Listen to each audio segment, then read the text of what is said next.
So, Juice, do you remember where you were on the night of September 21st, 1997? Hell no, Big Seth. You know I don't remember All much. right, let me help you out, give you some hints. We were in the state of Florida. You were working that night. It was a game. It was a Sunday night football game, but it wasn't a home game. Okay. So I was in Tampa or Jacksonville. We were in Tampa. We were Okay, in Tampa, okay. Sunday night football at the Big Sombrero, the final season of the Big Sombrero, otherwise known, I think at the time it was Houlihan Stadium. And this is a moment that I will never forget. And I cannot tell this story without bringing in my friend Zack Bolno. So we're going to bring in my buddy Zack Bolno. I don't know if you know Zack. You probably know of Zack. I know he certainly knows you. So we're going to talk more about Zack in the moment.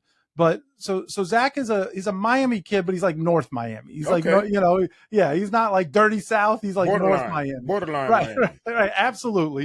Right in Great the guy. middle, North Miami Beach. That's it. There you go. NMB all day for Zack Bolno. Now, in 1997, Zack, had you interned for the Marlins yet? Or you No, were no, intern? this is I just graduated from South Florida, and this was I got a internship with the Tampa Bay Buccaneers, and I was on top. I was on top of the world. That's right. And So here was the game where Tampa was hosting Miami on Sunday Night Football, and we were on the field.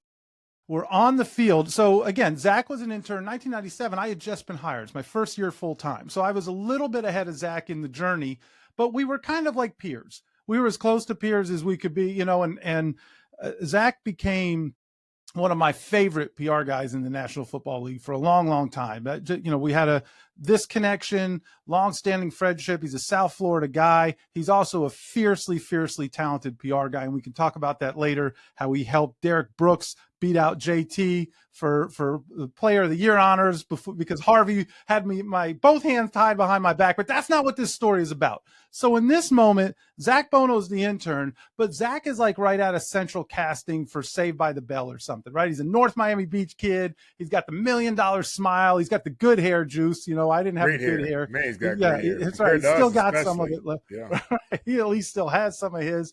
And just a good kid. So he's on one sideline. I'm on the other sideline. And the reason we're on the sidelines is because Craig Sager, it's Sunday Night Football. So Craig Sager, may he rest in peace, he is the on-field reporter. So this is a big game. You got Craig Sager there. And the league at the time, I don't know what the rules are now, but at the time, each PR staff had to have a representative on the field to kind of just keep tabs, essentially be a liaison. But you're a watchdog. You're keeping tabs on the field reporter. You're making sure that all the guidelines are being followed. You're also making sure that as a rights holder, there's the way everybody gets paid, Juice. I know you said your two favorite days. Well, this was double. This was payday and Sunday. Those are your two favorite days in the National Football League. We got to make sure that the rights holders, the TV guys, nobody gets in Craig Sager's way when he needs to come, get on camera. And so I'm doing that for the Dolphins. Zack is on the other sideline. I can see him on the other sideline, and he looks like $1 million, right? He's dressed up. I'm like in a polo that Tony Aguas gave me because it was in the bottom of the pile. Although Tony took good care of me. And, I've probably got some sneakers on. Zack's like in a custom made suit, but he looks like $1 million. He's an intern who looks like he's the head of PR for the Bucs, and he's standing on the other sideline. But the thing is, the league, the eye in the sky, wants to keep an eye on where's the sideline reporter. And they don't want to have the sideline reporter look like an idiot because they've got to be on television. So the poor sap that is in the role, no pun intended, the poor sap that is Zack Bolno or Seth Levit that is standing on the sideline is handed this hat. Now, it is a fluorescent lime green hat, and I am talking, it is despicable. This thing is horrendous. Zack, correct me if I'm wrong. This hat that they give out, there's like an orange one, there's a green one. We got the fluorescent green hat. And Juice, it's not like a sweet fitted cap like you're rocking right now. Right. This is, if you went to one of those nickel and dime, you go on the beach and they hang, you want to go buy some souvenirs. Right, and the stores the across inappropriate the street. T-shirts in the right. And then they have these lousy hats that say Fort Lauderdale on them and they're like $1.97. That's the hat they gave us. Zack, am I lying?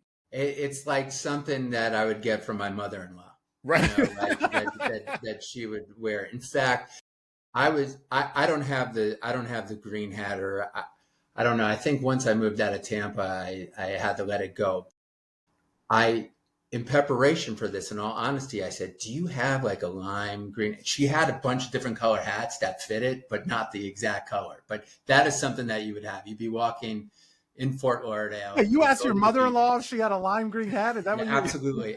Absolutely. The only thing that I could find, which was in my collection, because, like moving to Florida and had training camp in Orlando and it was hot. And then in the transition of working for the Bucs, you had to wear a visor, right?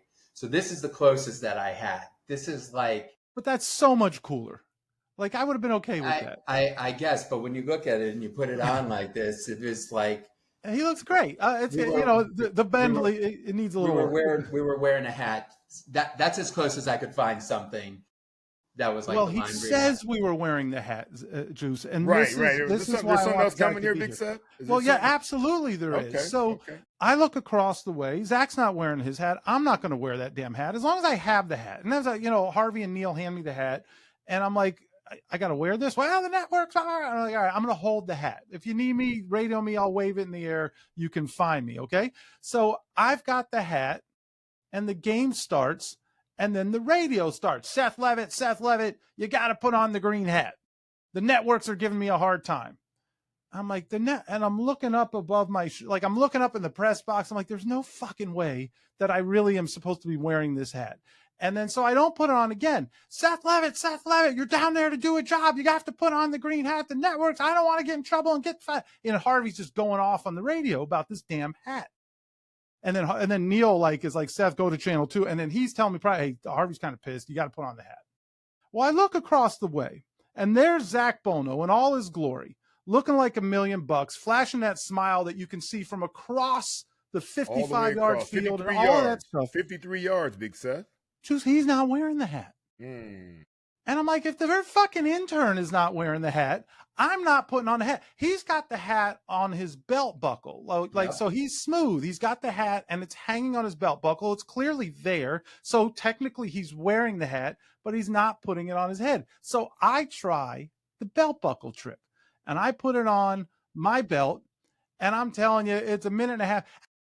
Now, meanwhile, Mike Allstott's rumbling all over the damn field. I think they jump out to a 14-0 lead. Yeah. Thankfully, Juice, you friggin' you did catch a touchdown. You got a touchdown.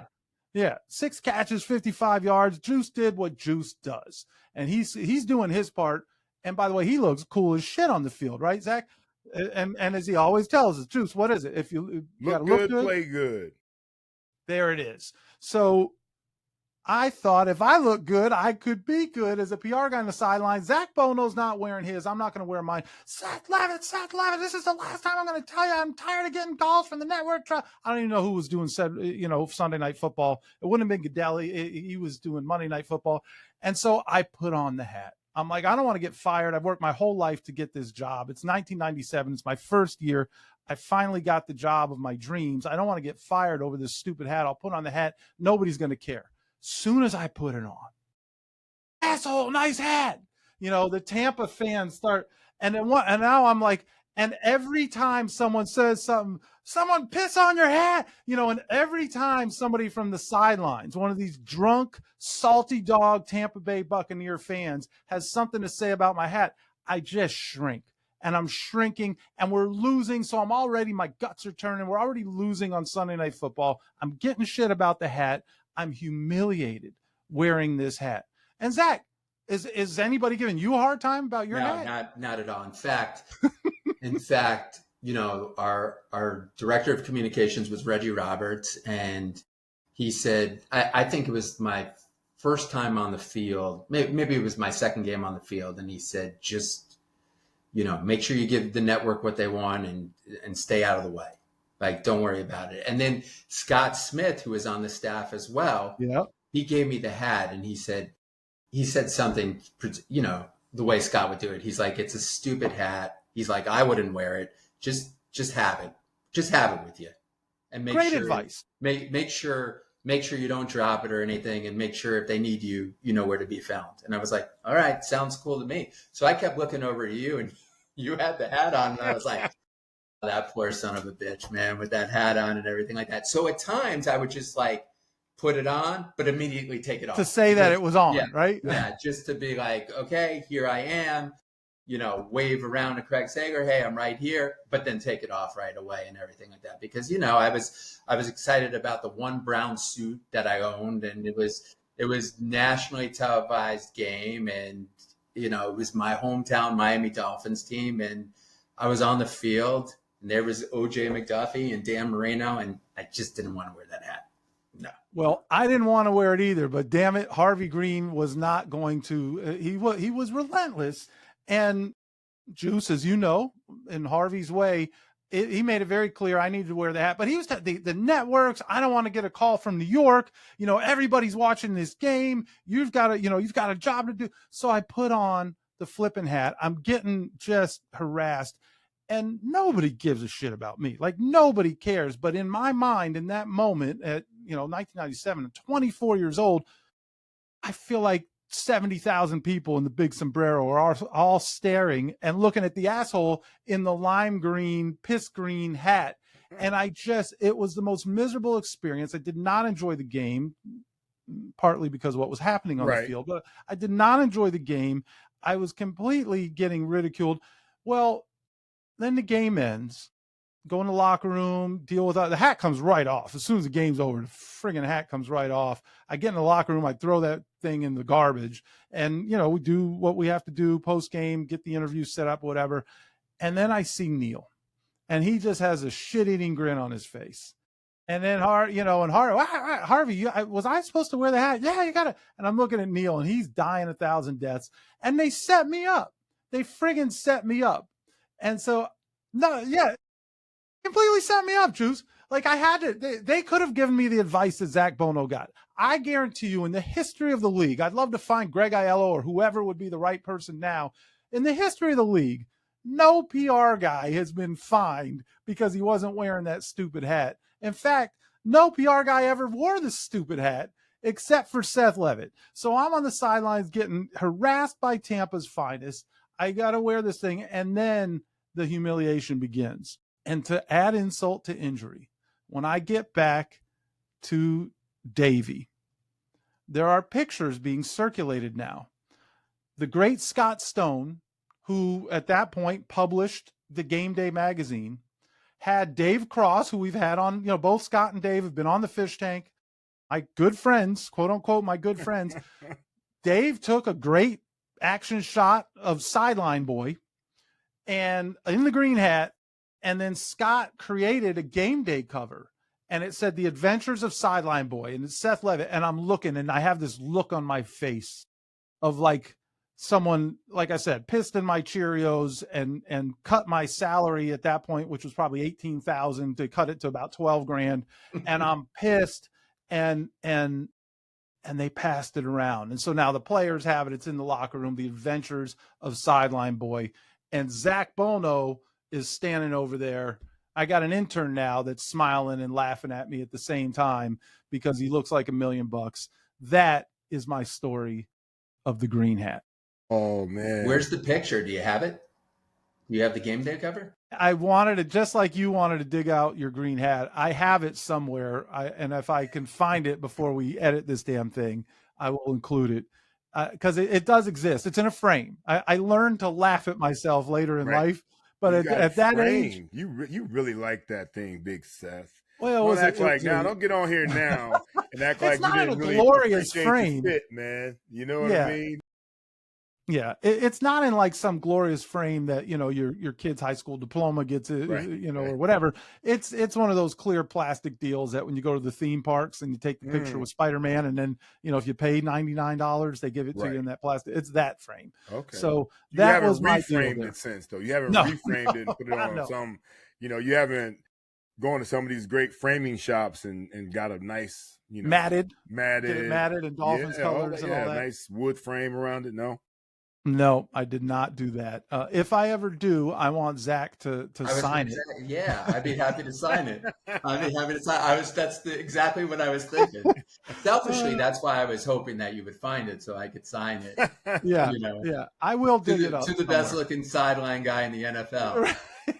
Yeah. You have your From the green hat. best looking, yeah, absolutely. Zach, go ahead, Zach. I will say I was jealous. One, that you were working for the Dolphins, so I would have been happy to wear the green hat for the Dolphins. Yeah, but you say that now. You say that now, right? Ironically, you guys always got to wear the sideline apparel that the team was wearing, and when we were at Tampa Bay, we had to wear suits. So on those hot days in like Tampa in September, you were in 1:00 games, you were in these suits. But I mean, I remember my first sideline, really, my experience being harassed. We went to the black hole. We went to play the Raiders, and the worst. And here I am on the sideline. Bucs went on a magical run. This was 1999, so they won 8 out of their last 9 games. They lost one game, lost 45-0 to the Raiders, and the black hole was just yelling at me, "Suit, suit, suit." And I was like, you got Warren Sapp, you got Brad Cole, get on those guys. You know what I mean? They're like, suit, what are you doing, suit? What are you doing, suit? Where'd you get that suit? And I was like, I should have the green hat on, right? But right, yeah. You rather have the green hat on. Trust me, they were nicer to you than they were nicer to me in the black hole. But again, so the sideline gear, if you're wearing team-issued sideline gear, it's a little bit of a double-edged sword because you become an instant target for the opposing fans. Yeah. It's cool, but it's like you're a suit, but they know exactly who you are if you're wearing a big Dolphin starter jacket or whatever it might be. And if you're wearing a green hat, it doesn't matter who you are. You're just an asshole in a piss green hat. and that's who I was. That's who I was. So that's my story. I'm glad that Zack Bolno could join us and be a part of this. Zack went on he was the man with the Bucs. He was in Washington. He was the head PR guy at one point when JT was there. That was a glorious moment for me. So Mike Pahanic, who was my intern and then when I left, he took my spot with the Dolphins. Then Mike went on. We got Mike to work with Zack. He had to hire an assistant. Then JT shows up in Washington on Redskins 1, and we were all back together again. It was a lot of fun. He had an incredible run, both in professional and collegiate athletics as a PR person. He's as good as it gets.